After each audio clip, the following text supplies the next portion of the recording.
Hello, I'm Archie Luxury and welcome to the program Fuckers. And today I'd like to talk about two-tone. That's right, fuckers, two-tone wristwatches. And when is it time for two-tone? And two-tone itself, it's really had huge popularity in the 1970s, the 1980s. Two-tone could do no wrong. And I mean classic two-tone pieces, the Datejust, the Rolex Datejust, steel and gold. It was so chic. And Cartier, they released a two-tone piece, the two-tone Cartier Santos, the steel and gold Cartier Santos, released in 1978, I think. And late 70s. It might have been 77. There was this, I think it was 77 for the Santos and 78 for the Panther. But anyhow, look, fuckers, these two-tone was so cool. And it's kind of sad, you know. It just shows you how watch brands, they need to follow trends. It's a commercial fucking business. Audemars Piguet with the Royal Oak, they had two-tone.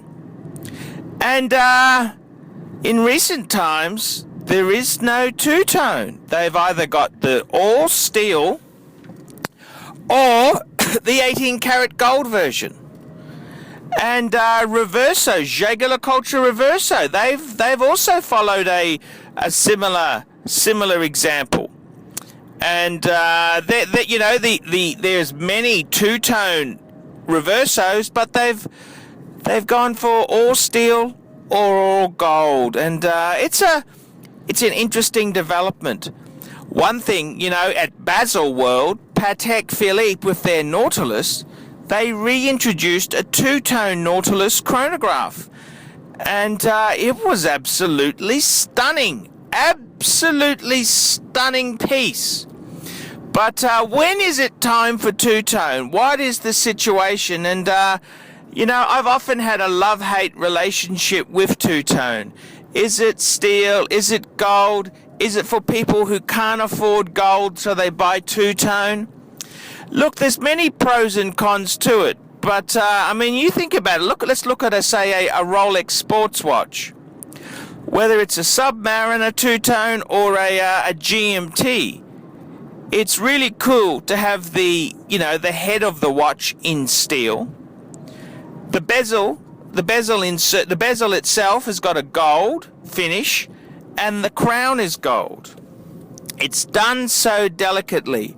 It's got gold hands to contrast with it. It's a nice way. So you've got a lot of strength by choosing the steel as the base. So you know that's not a bad thing.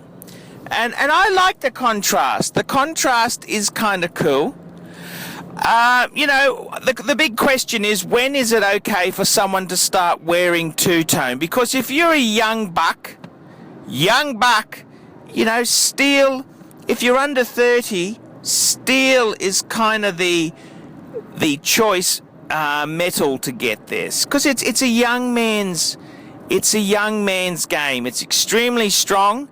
It's a lot less expensive than a precious metal. It's durable, and you know, it's got that genre covered. So what age would somebody start getting a two-tone? And I'd have to say, you know, it's one of these things. A bit of gold, when a man starts to sprout a bit of grey hair. Now Archie's got a little bit of silver peacock in his hair too. He's going a little bit grey around the edges, and that's a perfect chance to start bringing in some two-tone.